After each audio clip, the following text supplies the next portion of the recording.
Hi, everyone. Thank you so much for joining me for another moment with the mayor. And we have Sean Hayford Oleary with us today, who is our newest council member. Thank you for joining me, Sean. Happy to be here. Thank you, Mayor. So you're an extremely engaged person in our community here in Richfield, and a lot of people know you. But for the people who don't know you, can you tell us a little bit more about yourself, introduce yourself and your connections here in our community? Yeah, absolutely. So my name is Sean Hayford Oleary. Hayford Oleary is a last name, in case you're wondering. I've lived here since 2012. I moved in with my grandma in 2012, right after I graduated from college. She was in her 90s, like a lot of Richfield families. It was a sort of multi-generational household. It worked out well for both of us. We lived together for 7 years here, and this is actually the house I bought from her that my mom and aunt grew up in as well.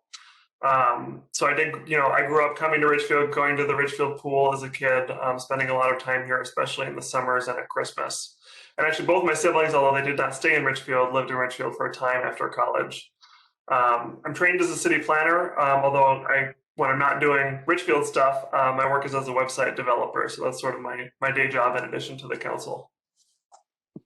That's awesome. Thank you for sharing that information. I think your story of growing up here in the community and having that multi-generational household and family, and the fact, that you're in your grandmother's home now, that's actually something that is so common here in our community, here in Richfield, where we see maybe people who came here thinking, oh, I'm going to buy my first home, start a family, and then maybe we'll move somewhere else. But actually, people stay the whole time. And then not only do they stay in their homes, for much longer than they think, but a lot of families do pass on their homes to their kids. And so it is not uncommon to find residents that have lived multiple generations in their home. And it's so great to see that. And I think it speaks a lot to our community. So before you were on city council, you were on a lot of boards and commissions in the past. So you kind of learned the process. And how did being on different boards and commissions help you for your position now on the council? Well, so I served formally on 2 of them, which is human rights and planning, and then transportation. I've been a liaison in different capacities for many years, so quasi participating in that. Human Rights Commission is kind of interesting because it was a commission I didn't intend to be on exactly. I went to my 2013 or something and thought I knew a bunch about planning and a bunch about transportation, so surely they're going to immediately appoint me to that. And it doesn't always work out the way you planned, but then I got on the Human Rights Commission, which I had an interest in as a gay Richfielder and as somebody interested in those issues, but didn't necessarily think I had a lot to offer on the commission. And it was really exciting to actually get involved in something that I didn't have a preconceived idea on what I was going to do. One of the biggest things I was able to do, I served as chair for one of my 2 years on that commission. We were able to start to work on our board and commission process to look at sort of what was the situation on who was representing our community through those boards and commissions, and discovering that it really was, disproportionately whiter, older folks, mostly from the west side of Richfield. And we still have some imbalance in our representation, but we did some initial work to try to encourage other members of the community to get involved. And I think the council has really taken that work, which I know the Human Rights Commission has continued well after me, to heart.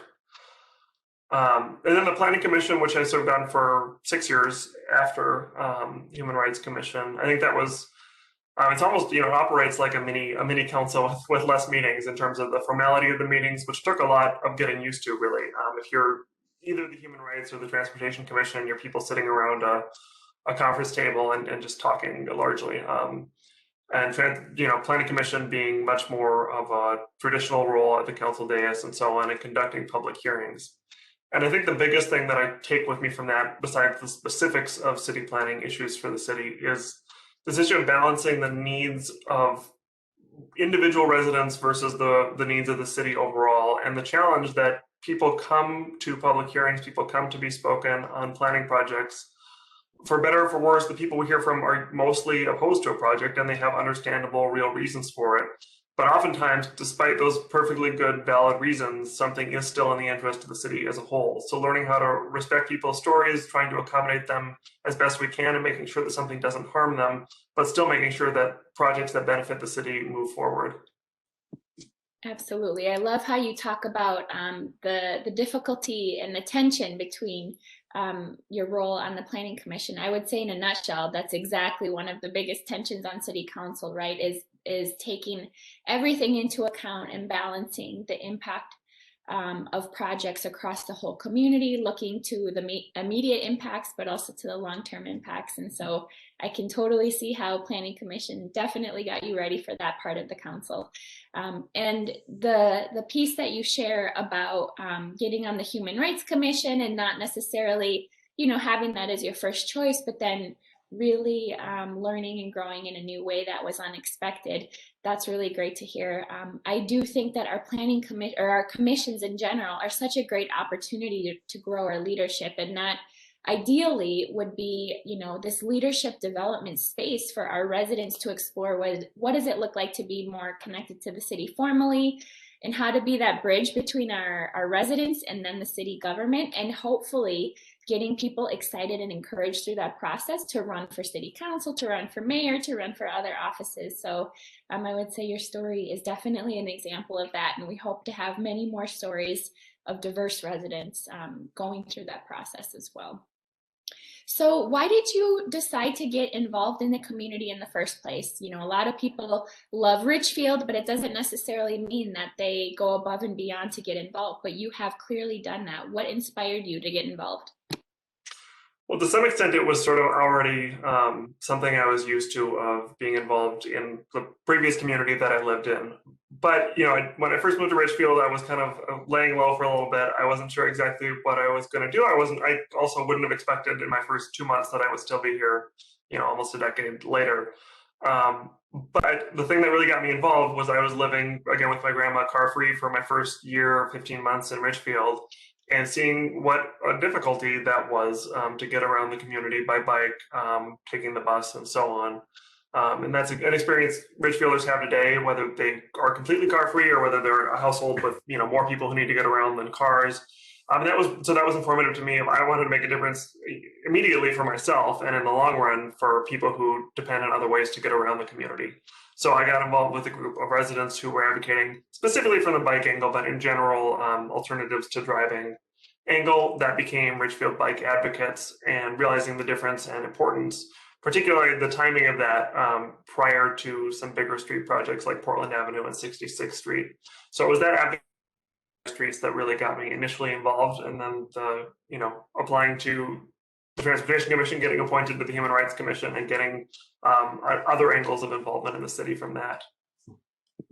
That's exciting. And I'll say that the topic of biking and walking and making sure that our community is accessible for all different folks is really something that people from all over the region come to Richfield and literally take tours of our redeveloped streets and infrastructure and see how we have accommodated for bikers, for walkers, and for drivers. And so, that is a great example of how, those community members most impacted get together, build the Richfield Bike Advocacy Group, and really help move that vision forward. And now how it's something that we're known for. So I just want to thank you for being a part of that, and then also for building and growing that group, because that's a strong group that has really helped us a lot when we are considering redevelopment of our roads.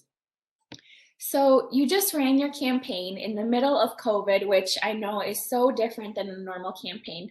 What were some of the topics that you heard people care about most during talking to residents? Yeah, so the main ways we talked to residents, we did do a couple of events that were sort of spaced out as best we could. We did some phone banking. And then, although we did not intend to talk to people, occasionally when we were doing lead drives, people would go up and talk to us. So that was a few different ways. Probably the best conversations happened in the phone banking, in terms of being able to spend 10 minutes with somebody and hear what's going on. And I think the two things that jumped out to me, one, which isn't surprising, is sort of the role development plays in the future of our community and how to balance the needs of that growth. And what I thought was really interesting to me, some of it was what you might expect, like what I talked about earlier, that it's like, well, growth is good for our community, building our tax base is good, but I'm concerned about an apartment next to me because I don't want the traffic, or I'm concerned about shadows, or so on. But what was really interesting to me is I had some conversations where they didn't go the direction I expected at all. So there was one older woman I was talking to on the phone, and the first thing she said was how upset she was. She didn't like the new apartment buildings that were going up. And then we talked for a little while, and it turned out she was an owner of one of Richfield's fairly few duplexes. And she rented out the other unit. She'd lived there for decades. It worked so well for her. She didn't understand why we couldn't have more of those. And so it was interesting, although I tend to assume people are sort of they're pro-growth or they're against growth or whatever. In fact, she actually had a sort of middle density housing that worked really well for her and she thought was a great idea for the city. So being able to have those open-ended conversations lead to solutions that aren't always obvious. And sometimes as a city, we fail to ask a question in a way that gets those answers. So that was one really interesting angle for me. The other thing that was a difficult topic and not one in which I think any of us have found solutions, but a very real topic still is policing. Doing those phone banks after what happened with George Floyd and with the unrest and so on that followed it. That was difficult. Most of my phone conversations were with older residents, and their angle was less police reform and more fear for their own safety and seeing unrest in Minneapolis and what that means for them. And it was tough because I know for a lot of reasons that simply more police and more aggressive policing is not really a good answer and has a lot of trade-offs. At the same time, you're talking to somebody who, for example, there was a guy who was living in one of our apartment buildings and his car was broken into in the garage and he felt really unsafe. And that's a very legitimate fear and you can understand why you feel that. It's unfortunate that it feels like we have to see that in competition with people who have been felt in danger as a result of our police. But knowing that there are those legitimate fears that we're all kind of coming to this from a good faith of the needs to protect ourselves and our families and for everyone to get sort of fair treatment. It was interesting to have those conversations when I don't always feel those as personally. Absolutely. And so now that you're on council, there's so many different topics in front of the city council. So what are some of the things that you're super excited about that are right in front of us today? So I think one of the biggest things is just thinking about climate action topics. We have this climate resiliency plan that was just adopted prior to me coming onto council, but thinking about how the rubber hits the road with that. One topic which I guess I don't know that I'm going to say I'm excited about, but I'm excited to be through and I'm excited for us to resolve as a city is our question about organized hauling, because organized trash hauling, that is, because it's a great way for us to put our values into action of reducing emissions, about encouraging more responsible ways to get rid of things like organics. And I'm hopeful that we will be an example of getting through a boring but contentious topic effectively and quickly and finding something that works for our community. I think climate action topics and a lot of other ways that we could talk about that. I know there's talk of a tree preservation policy. So how do we balance the positive climate impact of new development that's energy efficient and gets more people into the same space versus the trade-offs, like we've seen with some projects of losing mature trees that mean a lot to the community and do have some carbon benefits. I'm also interested, of course, in parking issues. I think one of the biggest ways in which we're not living our climate values is to require a lot of parking, which effectively mandates a lot of driving and a lot of carbon emissions from that. So climate action, how that happens is one big topic. The other big topic, I think, is affordable housing. I'm really excited to be involved in that because I think the council is already so passionate about that issue. I think when I think of my own story in Richfield, my grandparents moved here in 1954 because, like a lot of Richfield families, it was the house that met their needs at the price that they could afford. That's who we are as a city. That's like why we grew in the post-war, is that we were affordable housing. And we need to consider how to continue to have that core value of Richfield going forward. The perspective I hope to bring as somebody, again, who was trained as a city planner, is thinking about the land use issues that we have that make housing more expensive. So how to be conscious with our subsidies and get the best effect and focus our resources the best, but also hopefully how to make the baseline more affordable to create more abundant housing that serves our families well. Yeah, those are a few huge topics that we have in front of us that I'm also excited about. So tell us a little bit about your ward, Ward 2. It's in the middle of the city. Tell us the boundaries of Ward 2. Tell us some of the things that you love the most about the area of the city that you represent. Yeah, so Ward 2 is generally from 35 to Portland Avenue. There's like a little bit of a jog around Wood Lake. So like Village Shores is in Ward 2, but City Bell is in Ward 1, just to balance that. It's a nice cross section of Richfield. I think it's just interesting. There's like my neighborhood is southeast of Augsburg Park. We've got the hub in our neighborhood. We've got the neighbors to the north of that. We've got not as many as the other wards, but a couple of larger apartment buildings like Linwood Commons. Yeah, so it's a nice cross section. I would say my personal favorite place to go in Ward 2 is Augsburg Park. It's walking distance from my house. I love that the library's there. It's just a beautiful place with all these lovely oaks. It gets a lot of activity and so on. Yeah, it's a really enjoyable place, and I go there. Well, not so much last week because it's very cold, but oftentimes, many times a week. And there's really important redevelopment going on in Ward 2. And when we think about places like the Hub, and we are getting closer each year to really redeveloping that space. And so, it's an opportunity to come together as a community and say, what do we want this key space in the middle of our city to look like? And how should it serve us?